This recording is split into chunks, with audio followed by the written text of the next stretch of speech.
When a child has survived long enough to walk and then to talk and then to have a meaningful impact on the world, he, let's say he for now, often becomes full of himself.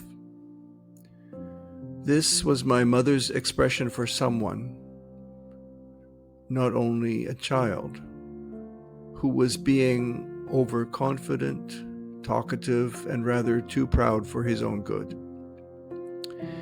It's a sturdy Anglo-Saxon idiom dating from the 1700s and is more direct and vivid than conceited or arrogant, which are both derived from Latin. I was reminded of the expression when I came across this poem, unknown to me before, but apparently famous enough to merit a special mention in Wikipedia.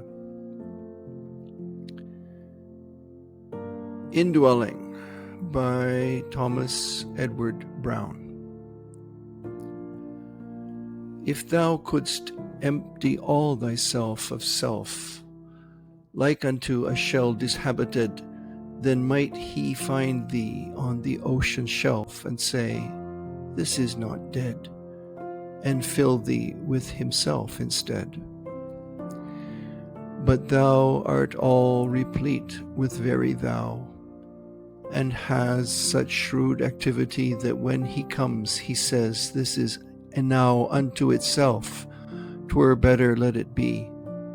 It is so small and full, there is no room for me.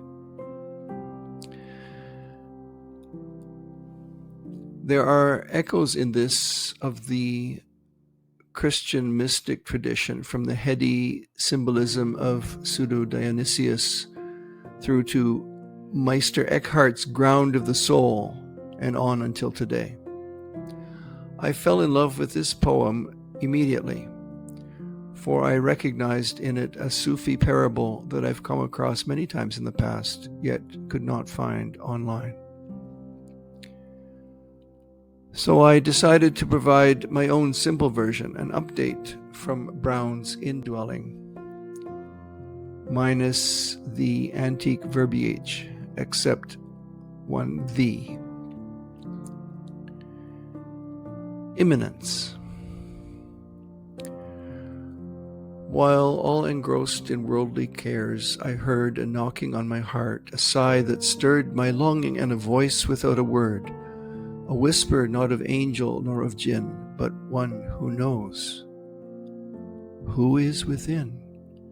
With joy I cried, my Lord, no one but me, come in. A softer sigh, it cannot be, there is no room inside for me and thee.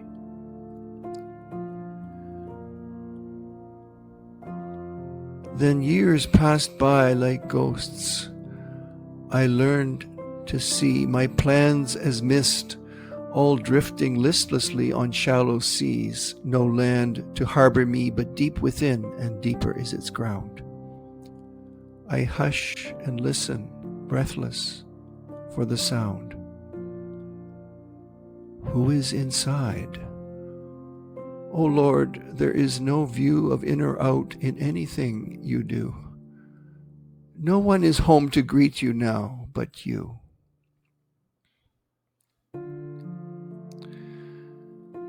Some might object that this is heretical tajsim, the belief that God comes into a man and becomes incarnate in him, as Mansur al-Hallaj is reported to have claimed. The Druze faith holds that the sixth Fatimid Caliph, Al-Hakim bi Amrillah, is the incarnation of Allah in human form. He was proclaimed so in 1018 of the Common Era. The initiation text, Mithaq Wali Zaman, beginning with, I rely on our Mawla al-Hakim, the only God, the individual, the eternal, testifying that obedience to him is worship and that he does not have any partners ever present or coming, closely resembles Christian beliefs about Jesus' divinity. But immanence is not the same as incarnation. Just as God is not altered by being transcendent, so also is there no change in him by his immanence. He does not become anyone or literally enter anything. Rather, it is our bewildered spirit that slowly rises into a realization of how things truly are. The verses in the Qur'an that refer to divine immanence,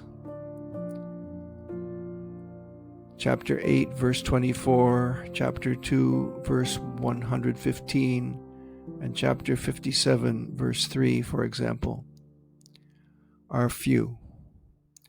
Because this awareness rarely comes from thought or study. On the contrary, it is the outcome of practical inner experience and an urge to be less full of oneself, by feeling one's neediness and lowliness, performing prayers, years and years of patience on the path, and a knowing born of love. We have been taught to focus on objects, such as ourselves, that have an in and out, a before and after.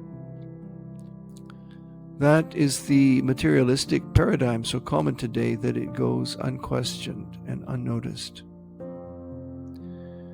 But this thing-centered view almost never helps us get a God-centered grasp of being everywhere and nowhere, or whereless, as well as timeless or whenless.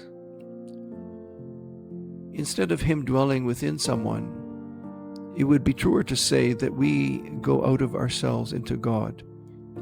This outcome, for me, is a better metaphor than his incoming or indwelling.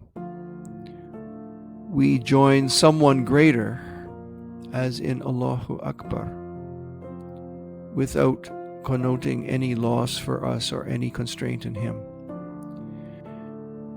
Immanence is just a scholarly Latin-derived expression to tell us how we might feel when God embraces us. Indwelling is the common man's Anglo-Saxon term. It works just as well, but it too is nothing but a word.